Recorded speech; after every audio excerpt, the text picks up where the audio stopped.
আপনি কি আতঙ্কে রয়েছে? আমি আতঙ্কে আছি, আমার পরিবার আতঙ্কে আছে। আমাকে গত 23 তারিখে আমার বাড়িতে ঢুকে ভাঙচুর করে আমাকে মারধর করা হয়েছে। সাজান শেখে ধরতে পারে না, মহিলাদের এখন চুপ করুন, না সাকানি ছাড়িনি পরে ঘুমটাতে বসে থাকুন। নাছোড়বান্দা বলে বাংলা ডিকশনারিতে একটা শব্দ আছে, নাছোড়বান্দা মানে শেষ দেখে ছাড়বো, কোনো কিছুই ছেড়ে দেব না। সন্দেশখালীর নারীরা যে বিদ্রোহ শুরু করেছে তাতেও রাজ্যের শাসক দল তৃণমূলের বিরুদ্ধে একটা বার্তা একেবারে পরিষ্কার, শেষ দেখে ছাড়বো, ছেড়ে দেব না। প্রথমে উত্তম সর্দার, তারপরে শিবু হাজিরা, আর আজকে অজিত মাইতি। গ্রেপ্তার করতে বাধ্য হলো এই তৃণমূল নেতাদের মমতা বন্দ্যোপাধ্যায়ের দলদাস চটিচাটা পুলিশ। আটকে রাখা যাচ্ছে না।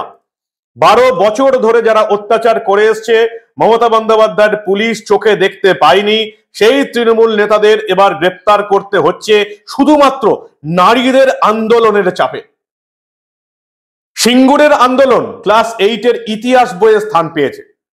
একটা আন্দোলনে যেখানে একটা টাটার মতন কোম্পানিকে এই রাজ্য ছেড়ে চলে যেতে হয়েছে, রাজ্যের শিল্পের সর্বনাশ হয়ে গেছে, সেই আন্দোলনটা স্থান পেয়েছে আমাদের বাচ্চাদের ক্লাস 8-এর ইতিহাস বইয়ে। যদি কখনো পরিবর্তনের সরকার আসে, তৃণমূলের সরকারের হটিয়ে যদি কখনো কোনো সরকার আসে, তাহলে সেই সরকারকে অবশ্যই সন্দেশখালীর এই নারীদের আন্দোলন লিখতেই হবে আমাদের ইতিহাস বইয়ে। নারীদের আন্দোলনের চাপে মমতা বন্দ্যোপাধ্যায়ের পুলিশ আজকে অজিত মাইতিকেও গ্রেপ্তার করতে বাধ্য হলো। 3 জন নেতাকে গ্রেপ্তার করে বাংলার নারীরা, সন্দেশখালীর নারীরা এবার বাকি যে সমস্ত তৃণমূল নেতা শঙ্কর সর্দার, তপন সর্দার, এদের বিরুদ্ধে আন্দোলন শুরু করেছেন। আর কি হলো সবটা দেখাবো, শোনাবো আপনাদের। এটা দেখাবো এই প্রতিবেদনে যে শুধুমাত্র প্রতিবাদ আন্দোলন করে এই সন্দেশখালীর নারীরা কি পর্যায়ে নিয়ে গেছে তৃণমূলের প্রশাসনটাকে আর তৃণমূলের পুলিশটাকে। এই গুরুত্বপূর্ণ প্রতিবেদন শেষ অবধি দেখুন। আমি মানব, দা নিউজ বাংলায় আপনাদের স্বাগত জানাচ্ছি। গতকালই আপনারা দেখেছিলেন অজিত মাইতি, তৃণমূলের নেতা, নারীদের ভয়ে অন্যের বাড়িতে ঢুকে নিজেকে তালাবন্ধ করে দিয়েছে। বারবার আপনাদের একটা কথা আমি আমার প্রতিটি প্রতিবেদনে বলছি, আপনাদের হয়তো ভালো লাগছে না বারবার একই কথা শুনতে। এখনো যারা বলছেন প্রতিবাদ করে কি হবে, ওই তো একই জিনিস বছরের পর বছর চলতে থাকবে, তারা এবার শুধরে যান। অত্যাচারী নেতাদের বিরুদ্ধে প্রতিবাদ করুন। প্রতিবাদ করলে কি হয় সেটা দেখিয়ে দিয়েছে সন্দেশখালীর নারীরা। সামান্য নারী, গ্রাম বাংলার প্রত্যন্ত প্রান্তরের সেই কোথায় সন্দেশখালী বাংলাদেশের বর্ডারের একেবারে সাধারণ নারীরা কিভাবে অসাধারণ হয়ে দেখিয়ে দিয়েছে যে তৃণমূলের নেতাদের কিভাবে বাগে আনতে হবে, কিভাবে অত্যাচারী নেতাদের ভয় দেখাতে হবে, কিভাবে মমতার চটিচাটা পুলিশকে কাজ করাতে হবে, দেখিয়ে দিয়েছে এই নারীরা। অবিশ্বাস্য। এই নারীদের যতটা আপনারা শ্রদ্ধা জানাবেন ততটা কম হবে। ভাবতে পারা যায় না যে এই নারীরা এতটাও প্রতিবাদ আন্দোলন গড়ে তুলতে পারবে।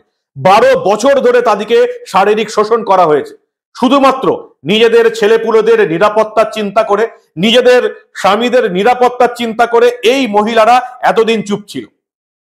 কিন্তু এবার তাদের দেওয়ালে পিঠ এতটাই ঠেকিয়ে দেওয়া হয়েছে, এতটাই অত্যাচার করা হয়েছে, তারা এবার লাঠি ঝাঁটা নিয়ে রাস্তায় নেমেছে। মমতা বন্দ্যোপাধ্যায়ের পুলিশ, সেই পুলিশের বড় কর্তা নবান্নের 14 তলাও তাদেরকে শান্ত করতে পারছে না, পুলিশের বড় কর্তারাও তাদেরকে শান্ত করতে পারছে না। আপনারা ডিজি রাজীব কুমারকে দেখেছেন এলাকায় যেতে, আপনারা এডিজি সাউথ বেঙ্গল সুপ্রতিম সরকারকে দেখেছেন এলাকায় যেতে, শান্ত করতে পারেনি। অজিত মাইতিকে গ্রেপ্তার করিয়ে তবে তারা শান্ত হয়েছে। কিন্তু একদিন পর আজকে আবার অশান্ত সন্দেশখালী। কেন? বাকি নেতাদের কবে গ্রেপ্তার করা হবে? বাকি নেতা শঙ্কর সর্দার, তপন সর্দার, এদের কবে গ্রেপ্তার করা হবে? সন্দেশখালী ফুঁসছে। এর আগে তৃণমূলের চটিচাটা পুলিশ উত্তম সর্দার, শিবু হাজিরা এবং আজকে অজিত মাইতিকে গ্রেপ্তার করতে বাধ্য হলো। নারীদের আন্দোলনের চাপে তৃণমূলের নেতা অন্যের বাড়িতে ঢুকে নিজেকে 4 ঘন্টা তালাবন্ধ করে রেখে দিচ্ছেন। দেখুন সেই দৃশ্য, বারবার দেখুন। আপনি কি আতঙ্কে রয়েছে? আমি আতঙ্কে আছি, আমার পরিবার আতঙ্কে আছে। আমাকে গত 23 তারিখে আমার বাড়িতে ঢুকে ভাঙচুর করে আমাকে মারধর করা হয়েছে। চাইছেন? হ্যাঁ? বলছি গাড়ি থেকে সাইড থেকে বলুন দাদা, বলুন। সাইড থেকে সাইড থেকে করুন। হ্যাঁ বলুন, কি অভিযোগ বলুন তো? আপনাকে তাড়া করলো কেন গ্রামবাসীরা? তাড়া করলো কেন? আমি বলছি, আমি তো তাড়া না, আমি একটু গেছিলাম, পার্থবাবু এসেছিল, ওখানে আমি গেছিলাম, ওখান থেকে এসে এখানে দেখছি একটা আন্দোলন হচ্ছে, সেই সূত্রে যখন ওরা তাড়া করে আসছে তখন আমি এর মধ্যে ঢুকে চলে এসেছি। কেন কেন কিসের ভয় আপনার? বারবার ওরা একটা প্রতিবাদ করছে যে আমি এই নিয়েছি, ওই নিয়েছি, সেই নিয়েছি। আমার জ্ঞান তো কারোর অন্যায় আমি করিনি, যদি করে থাকি বলছি পুলিশ প্রশাসনের দ্বারস্থ হয়ে আমাকে অ্যারেস্ট করে তথ্য। রবিবারে হরিনাম সংকীর্তন শোনাতে গেলেন এলাকায় পার্থ ভৌমিক এবং সুজিত বসু, মমতার দুই মন্ত্রী। সত্যি হরিনাম সংকীর্তন করার মতোই সময় এসে গেছে তার সরকারটার, তার দলের প্রশাসনটার। মানুষ বুঝে গেছে যে এদের একটা পঞ্চায়েত দূরের কথা, পাড়ার একটা স্থানীয় ক্লাব চালানোর যাদের যোগ্যতা নেই তাদেরকে আমরা এই রাজ্যের ক্ষমতা দিয়ে আছি, আর তারা অত্যাচার শুরু করেছে। তৃণমূলের নেতারা সিপিএম নেতাদের দেখেও শেখেনি। 2006 সালে আপনারা জানেন বুদ্ধদেব ভট্টাচার্যের সরকার 235টা আসন পেয়েছিল, তৃণমূল উড়ে গিয়েছিল বিরোধী যারা ছিল। বুদ্ধদেব ভট্টাচার্য রাইটার্সে দাঁড়িয়ে বলেছিলেন আমরা 235, ওরা শুধু 35। 5 বছরের মধ্যে 2011-তে এই সিপিএম কে একেবারে উড়িয়ে পুড়িয়ে ছারখার করে দিয়েছিল বাংলার জনতা। বিরোধী দল তৃণমূলকে ক্ষমতায় এনেছিল।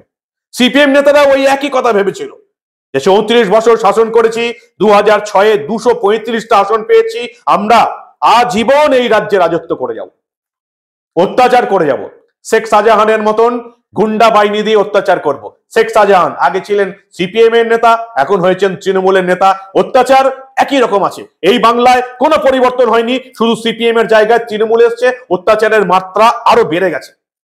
তৃণমূলের নেতারাও সেটাই ভাবছে যে 3 বার বাংলার জনতা আমাদেরকে ভোট দিয়ে এই রাজ্যের শাসন ক্ষমতায় এনেছে, আমরা আজীবন থেকে যাব।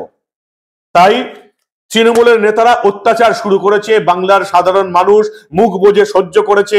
এই রাজ্যের অধিকাংশ মহিলা লক্ষ্মীর ভান্ডারের লোভে মুখ বুজে রেখেছে। সেই সময় সন্দেশখালীর নারীরা বার্তা দিয়ে দিয়েছে লক্ষ্মীর ভান্ডার দিয়েও আমাদেরকে আটকে রাখা যাবে না। পুলিশের চোখে চোখ রেখে সন্দেশখালীর নারীরা বার্তা দিচ্ছে কবে শেখ শাহজাহান গ্রেপ্তার হবে, আর না হলে আপনারা চুরি পরে বসে থাকুন। এই ভিডিওটা যেটা আমার পেছনের স্ক্রিনে চলছে, বারবার দেখতে ইচ্ছা করে। সন্দেশখালীর নারীদের হুঙ্কার বারবার দেখতে ইচ্ছা করে, আপনারাও দেখুন বারবার। একটু একটু বাচ্চা পরীক্ষা দিতে পারে, উচ্চ মাধ্যমিক পরীক্ষাটা কি কারণে দিতে পারেন? কেন দিতে পারেন? এই সন্দেশখালী পুলিশের জন্য তো। আগের বার যখন মারপিটটা হয়েছিল, এরকম সন্দেশখালী পুলিশ থাকলে আমাদের মাঠে ঘাটে লুকাতে হতো। হতো কি এই 1 বছর বাচ্চাটা পরীক্ষা দিতে গেছে, কেটাই হবে। তুই মফিজুল, তুমি একটু হাতটা তোমার ডেট বলুন, ডেট বলুন, আমার লিখে নেই। বলুন এই ডেটে সাধারণ সাকারে হবে। কেন বলতে পারবেন না? কেন বলতে পারবেন না? কেন বলছেন? আরাম করছে, এখানে ঝামেলা হচ্ছে বলে আপনারা এখানে চুপ করতে বলতে পারছেন। সাধারণ জন কথায় আপনারা খুঁজতে পাচ্ছেন না। হচ্ছে খোঁজা হচ্ছে।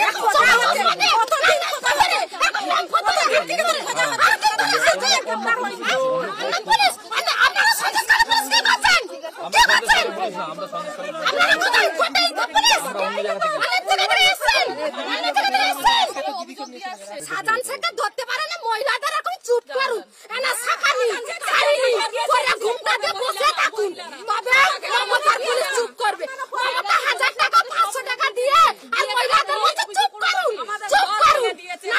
আর মস্তান বসেছে, মস্তান শাখা চুরি করে আপনারা বসে থাকুন, আর আমাদের পুলিশের দায়িত্বটা দিন, পুলিশের দায়িত্বটা দিন। এতদিন সাধারণ শেখা খুঁজে বের করতাম, সাধারণ শেখা খুঁজে বের করতাম চাই না। আমরা মমতার সহযোগিতা চাই না, আমরা মমতার সহযোগিতা চাই না। আমরা যে এরকম আগে মমতা টাকা দিত না, আমরা বাঁচতাম না। আমার স্বামীরা ইনকাম করেনি, আমার স্বামীরা ইনকাম করেনি। এখন কিসের জন্য মমতা দিয়ে আর আমাদের মানি যদি নিয়ে মাঠে ঘাটে খেলছে, আর আমার স্বামীদের কল থেকে নিয়ে গিয়ে কেস দিচ্ছে। 4টা 5টা ওরা কেস কে জামিন দেবে? আমার স্বামীরা আমাদের খেতে হবে। নারীদের আন্দোলন শুরু হলো, তৃণমূলের নির্লজ্জ দল কি করলো? প্রথমে বলে দিল উত্তম সর্দারকে 6 বছরের জন্য সাসপেন্ড করছি। তারপরে মমতা বন্দ্যোপাধ্যায়ের চটিচাটা পুলিশ তাকে গ্রেপ্তার করলো। নারীদের আন্দোলন শুরু হলো, তৃণমূল ঘোষণা করলো শিবু হাজরার বিরুদ্ধে ব্যবস্থা নেওয়া হবে। মমতা বন্দ্যোপাধ্যায়ের চটিচাটা পুলিশ শিবু হাজরার বিরুদ্ধে ব্যবস্থা নিতে বাধ্য হলো। তারপরে আবার আদালতের নির্দেশে এই শিবু হাজরা উত্তম সর্দারদের বিরুদ্ধে গণ শারীরিক নির্যাতনের অভিযোগ দায়ের হলো। অজিত মাইতি, যাকে শেখ শাহজাহানের ভাই শেখ সিরাজউদ্দিনের পরিবর্তে অজিত মাইতিকে ওই পঞ্চায়েতের সভাপতি করা হয়েছিল। শেখ সিরাজের বিরুদ্ধে বাংলার নারীরা আন্দোলন শুরু করলো, তাকে সরিয়ে দেওয়া হলো। অজিত মাইতির বিরুদ্ধে আন্দোলন শুরু করলো। পার্থ ভৌমিক গতকাল বলেছেন যে অজিত মাইতির পাশে দল নেই, তার পদ কেড়ে নেওয়া হয়েছে, অন্যায় করলে মানুষের রাগের বহিঃপ্রকাশ হবেই। তারপরে মমতার চটিচাটা পুলিশ এই অজিত মাইতিকে গ্রেপ্তার করতে বাধ্য হলো। বাংলার নারীদের আন্দোলনের চাপে অজিত মাইতি অন্যের বাড়ি গিয়ে 4 ঘন্টা নিজেকে তালাবন্ধ করে রেখে দিল। এটাই হচ্ছে প্রতিবাদ, নারী বিদ্রোহ। আপনারাও বিদ্রোহ শুরু করুন এই অত্যাচারী তৃণমূলের নেতাদের বিরুদ্ধে। ভয় পেয়ে গুটিয়ে যাবে, যেমন গুটিয়ে গেছে সন্দেশখালীতে। রাজ্য পুলিশের ডিজি এডিজি কিচ্ছু করতে পারছে না নারীদের আন্দোলনের চাপে। যেখানে যেখানে আপনারা অত্যাচারিত হয়ে এসছেন এত বছর ধরে, সেটা বর্ধমান হোক, হুগলি হোক, নদিয়া হোক, মেদিনীপুর হোক, মুর্শিদাবাদ হোক, আপনারা আন্দোলন শুরু করুন। তৃণমূলের এই নেতারা পালাবার পথ পাবে না, নিজেদেরকে নিজেদের ঘরেই তালাবন্ধ করে রেখে দেবে। পার্থ ভৌমিক এলাকায় গিয়ে এবারে বলছেন মমতা বন্দ্যোপাধ্যায় আপনাদের পাশে আছেন। যে মমতা বন্দ্যোপাধ্যায় বিধানসভায় দাঁড়িয়ে বলেছেন এরা সবাই বহিরাগত, বিজেপির নেত্রীরা মুখ ঢেকে আন্দোলন করছে, সেই মমতা বন্দ্যোপাধ্যায়ের মুখ বাঁচাতে পার্থ ভৌমিক এবার স্থানীয় নারীদের, বাসিন্দাদের ভুল বোঝানোর, ধাপ্পা দেবার, ঢপবাজি দেবার আপ্রাণ চেষ্টা করে যাচ্ছেন। দেখুন আরো একবার। যারা মুখে মাস্ক পরে পরে ছবি তুলছে, ধরাও পড়েছে বিজেপির কর্মী, কিভাবে তারা বাইরে থেকে নিয়ে এসে একটা এলাকাকে অশান্ত করার চেষ্টা করেছে। আগে টার্গেট শেখ শাহজাহান, ওকে টার্গেট করে ইডি ঢুকলো, তারপরেই সবাইকে বার করে দিয়ে তারপরে ওখানে আদিবাসী মাইনরিটিদের মধ্যে ঝগড়া লাগিয়ে দিল। A few moments later. উনি যে কোনো কারণে হোক এই খবরটা ওনার কানে পৌঁছয়, যখন পৌঁছেছে সঙ্গে সঙ্গে আমাদের পাঠিয়েছে এবং বলেছে যে আপনারা যে আন্দোলনটা করছেন এটা ঠিক, মানে উনি আপনাদের পক্ষে। উনি বলেছেন মানুষ যেটা বলছে সেটা ঠিক বলেছে, দিদি বলেছে ওরা আমার লোক, ওরা ঠিক বলছে, তোমরা যাও, ওনারা যা বলছে সেটা শুনে ওনারা যা করতে বলছেন সেটা করো। দিদি সেই জন্য আমাদের পাঠিয়েছে, সেটা হয়ে যাবে। অজিত মাইতি একসময় শেখ শাহজাহানের এই অনুগামী, মানুষকে ধমকেছেন, চমকেছেন, পার্টি অফিসে তুলে মারধর করেছেন, মানুষের যে জমি দখল হয়েছে সেখানেও তার নাম উঠে এসছে, যে নারী নির্যাতন হয়েছে, তৃণমূলের নেতারা এই বাংলার নারীদের দিয়ে নিজেদের বিছানা গরম করিয়েছেন। এই অজিত মাইতি সেখানেও প্রত্যক্ষ ভূমিকা ছিল। আজকে বাংলার নারীদের এই আন্দোলনে অজিত মাইতি নিজেকে অন্যের বাড়িতে তালাবন্ধ করে রেখে দিয়েছেন। সব অত্যাচারের শেষ একদিন হবেই। সব অত্যাচারী ভাবে যে আমরা চিরকাল রাজত্ব করে যাব। সিপিএমও ভেবেছিল, তৃণমূলের নেতারাও ভাবছে, আজও ভাবছে যে 15 বছর আছি, লক্ষ্মীর ভান্ডার দিয়ে বাংলার নারীদের ভোট কিনে নিয়েছি, 20 টাকার চুল্লু দিয়ে বাংলার পুরুষদের ভোট কিনে নিয়েছি, পুজোর অনুদান দিয়ে বাকিদের ভোট কিনে নিয়েছি, ইমাম ভাতা দিয়ে সংখ্যালঘু ভোট কিনে নিয়েছি, আমরা আজীবন থাকবো। যারা সিপিএম নেতাদের দেখেও শেখেনি, তারা আজকেও মূর্খের স্বর্গে বাস করছে, সেটা প্রমাণ করে দিয়েছে সন্দেশখালীর এই মহিয়সী নারীরা।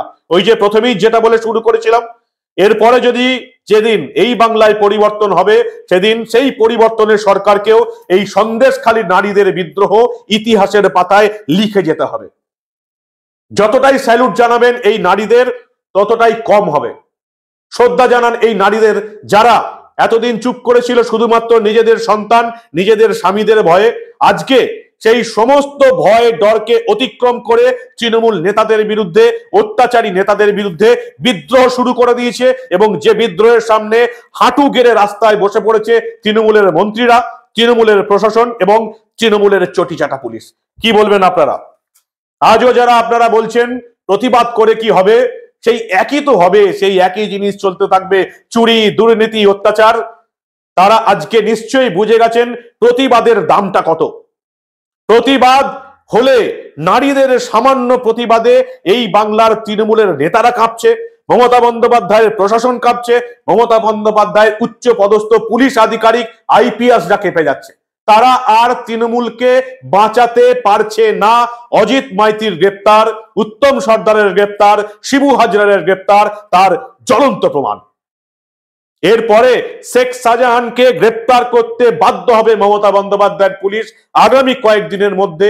ভাইপো অভিষেক বন্দ্যোপাধ্যায় যতই হাইকোর্টের নামে মিথ্যা কথা বলার চেষ্টা করুন যে হাইকোর্ট নাকি রাজ্য পুলিশের হাত বেঁধে রেখেছে, শেখ শাহজাহানকে গ্রেপ্তার করতে দিচ্ছে না, আপনারাও ভালো করেই বুঝে গেছেন সেটা হচ্ছে ইডির রেশন দুর্নীতি সংক্রান্ত মামলায় সিট স্পেশাল ইনভেস্টিগেশন টিম গড়ে শেখ শাহজাহানের বিরুদ্ধে তদন্ত করা মামলায় স্থগিতাদেশ দিয়েছে। কিন্তু সন্দেশখালীর নারী নির্যাতনের ঘটনায়, সন্দেশখালীর জনতার জমি দখলের ঘটনায় শেখ শাহজাহানকে গ্রেপ্তার করতে তৃণমূলের পুলিশের, অভিষেক বন্দ্যোপাধ্যায়ের পুলিশের কোনো বাধা নেই, তবু তিনি মিথ্যা কথা বলে যাচ্ছেন। কিন্তু বাংলার নারীদের আন্দোলনের চাপে আপনারা দেখে নিন, আগামী কয়েকদিনের মধ্যে এই শেখ শাহজাহানকে গ্রেপ্তার করতে বাধ্য হবে মমতা বন্দ্যোপাধ্যায়ের পুলিশ। নবান্নের 14 তলা থেকে সবুজ সংকেত আসবে, কারণ সামনে লোকসভার ভোট। মার্চের প্রথম সপ্তাহের মধ্যে লোকসভা ভোটের ডেট ঘোষণা হয়ে যাবে। শেখ শাহজাহানকে গ্রেপ্তার করতে বাধ্য হবে মমতা বন্দ্যোপাধ্যায়ের পুলিশ। শেখ শাহজাহানকে বাইরে রেখে নারীদের বিদ্রোহ চাপা দিতে পারবে না বাংলার মেয়ের সরকার। লিখে নিন, মিলিয়ে নেবেন। কি বলবেন আপনারা? আপনাদের মূল্যবান এবং গুরুত্বপূর্ণ মতামত জানান দা নিউজ বাংলার কমেন্ট সেকশনে। আর দেখতে থাকুন দা নিউজ বাংলা। যদি মনে হয় এই প্রতিবেদন এই বাংলার প্রতিটি মানুষের দেখা উচিত, তাহলে অবশ্যই বন্ধুদের গ্রুপে শেয়ার করে এই প্রতিবেদন ছড়িয়ে দিন। দেখতে থাকুন দা নিউজ বাংলা। আমরা এই ধরনের কোনো খবরই চেপে রাখতে দেব না।